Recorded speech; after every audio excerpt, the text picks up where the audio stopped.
Janadhwani digital media effect Swachh Bharat ಪರಿಕಲ್ಪನೆಯಡಿ ಗ್ರಾಮ ಮಟ್ಟದಲ್ಲಿ ಸ್ವಚ್ಛತೆ ಕಾಪಾಡುವ ಜೊತೆಗೆ ಸಾವಯವ ಗೊಬ್ಬರ ಬಳಕೆ ಉತ್ತೇಜನ ನೀಡುವುದಲ್ಲದೆ ವೈಜ್ಞಾನಿಕವಾಗಿ ಕಸ ವಿಲೇವಾರಿ ಮಾಡುವ ನಿಟ್ಟಿನಲ್ಲಿ ಪ್ರತಿ ಗ್ರಾಮ ಪಂಚಾಯತ್ಗಳಲ್ಲಿ ಘನತ್ಯಾಜ್ಯ ವಿಲೇವಾರಿ ಘಟಕ ಆರಂಭಿಸುವ ಮಹತ್ತರ ಯೋಜನೆಗೆ ಜಾಗವಿಲ್ಲದೆ ಸ್ವಚ್ಛ ಭಾರತ ಯೋಜನೆ ಎಂಬ ತಲೆಬರಹದಡಿಯಲ್ಲಿ ಚಳ್ಳಕೆರೆ ತಾಲೂಕು ಪರಶುರಾಂಪುರ ದೊಡ್ಡ ಗ್ರಾಮ ಪಂಚಾಯತ್ ಕೇಂದ್ರದಲ್ಲಿ ಘನತ್ಯಾಜ್ಯ ಘಟಕ ನಿರ್ಮಿಸಲು ಜಾಗವಿಲ್ಲದೆ ವೇದಾವತಿ ನದಿ ಸಮೀಪದ ಕಾನೆ ಹಳ್ಳದಲ್ಲಿ ಕಸ ಸುರಿದು ವೇದಾವತಿ ಒಡಲು ಸೇರಿ ಪರಿಸರ ಮಲಿನವಾಗುತ್ತದೆ ಎಂದು ಜನಧ್ವನಿ ಡಿಜಿಟಲ್ ಮೀಡಿಯಾದಲ್ಲಿ ಸುದ್ದಿ ಬಿತ್ತರಿಸಿದ ಬೆನ್ನಲ್ಲೇ ತಹಶೀಲ್ದಾರ್ ರೇಹಾನ್ ಪಾಷಾ, ತಾಲೂಕ್ ಪಂಚಾಯತ್ ಇಒ ಶಶಿಧರ್, ಪರಶುರಾಂಪುರ ನಾಡ ಕಚೇರಿ ಕಂದಾಯ ನಿರೀಕ್ಷಕ ರಾಜೇಶ್ ಭೇಟಿ ನೀಡಿ ಘಟನಾ ತ್ಯಾಜ್ಯ ಘಟಕ ನಿರ್ಮಾಣ ಮಾಡಲು ಸರ್ಕಾರಿ ಜಾಗ ಗುರುತಿಸಬೇಕಾಗಿದ್ದು ಒತ್ತುವರಿ ತೆರವುಗೊಳಿಸಿ ಅತಿ ಶೀಘ್ರದಲ್ಲಿ ಸುಸಜ್ಜಿತ ಘನತ್ಯಾಜ್ಯ ಘಟಕ ನಿರ್ಮಿಸಲಾಗುವುದು ಎಂದು ಜನಧ್ವನಿಗೆ ಮಾಹಿತಿ ನೀಡಿದ್ದಾರೆ.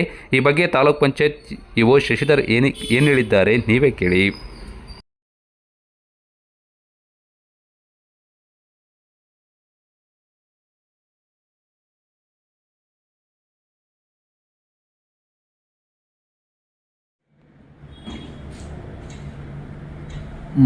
ಪರಶುರಾಂಪುರ ಗ್ರಾಮ ಪಂಚಾಯತಿಗೆ ಸಂಬಂಧಿಸಿದಂತೆ SWM ಘಟಕಕ್ಕೆ ಜಾಗದ ಸಮಸ್ಯೆ ಅಂತೇಳಿ ಏನು ಜನಧ್ವನಿ ಮೀಡಿಯಾದಲ್ಲಿ ಏನು ವರದಿ ಪ್ರಕಟ ಆಗಿತ್ತು, ಆ ವರದಿ ಬಂದ ನಂತರ ನಿನ್ನೆ ನಾವು ಮತ್ತು ತಹಶೀಲ್ದಾರ್ ಆ ಜಾಗಕ್ಕೆ ಭೇಟಿ ನೀಡಿ ಪರಿಶೀಲಿಸಿದ್ದೀವಿ.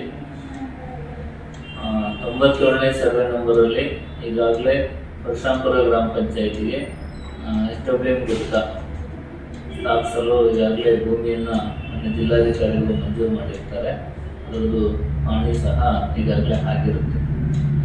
ಇಷ್ಟಾದಾಗ್ಯೂ ಸಹ ಅಲ್ಲಿ ಕೆಲವೊಂದು ರೈತ ಸಂಘಟನೆಗಳು ಇದು ಕೆರೆಗೆ ತಾಗಿಕೊಂಡು ಇರೋದರಿಂದ ಕೆರೆಗೆ ಮಲಿನ ಆಗುತ್ತೆ ಕೆರೆ ನೀರು ಅಂತೆಲ್ಲ ಅಲ್ಲಿ ಹೋರಾಟ ಮಾಡಿದ್ರಿಂದ ಮತ್ತು ಈ ಕಂಪ್ಲೇಂಟ್ ಕೆರೆ ಸಂರಕ್ಷಣಾ ಪ್ರಾಧಿಕಾರದಲ್ಲಿ ದಾಖಲಾಗಿದ್ದರಿಂದ ಅದು ತಡ ಆಗಿತ್ತು.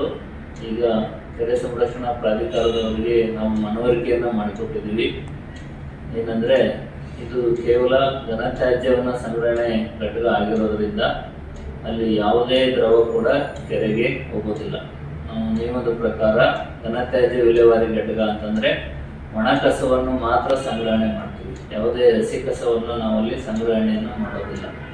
ಇನ್ನು ಪೇಪರು, ಪ್ಲಾಸ್ಟಿಕ್ ಬಾಟಲ್ಗಳು, ಗಾಜು, ಆಮೇಲೆ ಮೆಡಿಕಲ್ ವೇಸ್ಟ್ ಈ ಥರದ ಒಣ ಕಸವನ್ನು ಸಂಗ್ರಹಣೆ ಮಾಡೋದ್ರಿಂದ ಅದನ್ನು NRLM ಸಂಘಕ್ಕೆ ಜವಾಬ್ದಾರಿಯನ್ನು ಕೊಟ್ಟಿರೋದ್ರಿಂದ ಸಂಗ್ರಹಣೆ ಆದ ಕಸವನ್ನು ಅಂದೇ ವಿಂಗಡಣೆ ಮಾಡಿ ಸಪ್ರೇಟ್ ಜೋಡಿಸಿ ಅದನ್ನು ವಿಲೇವಾರಿ ಮಾಡೋದ್ರಿಂದ ಅಲ್ಲಿ ಯಾವುದೇ ಇದು ಸಂಭವಿಸೋದಿಲ್ಲ. ಕೆರೆಗೆ ಏನು ಯಾವುದೇ ದ್ರವ ಸೇರುತ್ತೆ ಅಂತಕ್ಕಂಥದ್ದು ಯಾವುದೇ ಸಮಸ್ಯೆ ಉದ್ಭವಿಸೋದಿಲ್ಲ.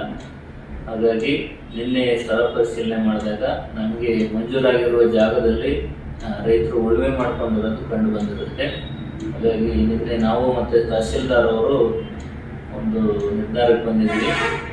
ಮುಂದಿನ ವಾರದಲ್ಲಿ ಪೊಲೀಸು ಬಂದೋಬಸ್ತು ಮತ್ತು ಸರ್ವೆ ಡಿಪಾರ್ಟ್ಮೆಂಟೊಂದಿಗೆ ಅಲ್ಲಿಗೆ ಆಗಮಿಸಿ ನಮ್ಮ ಜಾಗವನ್ನು ಹದ್ದುಬಸ್ತು ಮಾಡಿಕೊಂಡು ಕೂಡಲೇ ಅಲ್ಲಿ ಏನು ಘನತ್ಯಾಜ್ಯ ವಿಲೇವಾರಿ ಘಟಕವನ್ನು ಆರಂಭಿಸ್ತೀವಿ. ಈಗ ಈ ಕಸ ಹಾಕ್ತಿರೋ ಅದೇ ಜಾಗನ ಬೇರೆ ಜಾಗ ಸರ್ ಗುರ್ಸಿರೋದು? ಈಗ ಬೇರೆ ಜಾಗ ಅತಿ ಶೀಘ್ರದಲ್ಲಿ ಪ್ರಾರಂಭ ಮಾಡ್ತೀರಲ್ಲಿ? ಶೀಘ್ರದಲ್ಲಿ ಪ್ರಾರಂಭ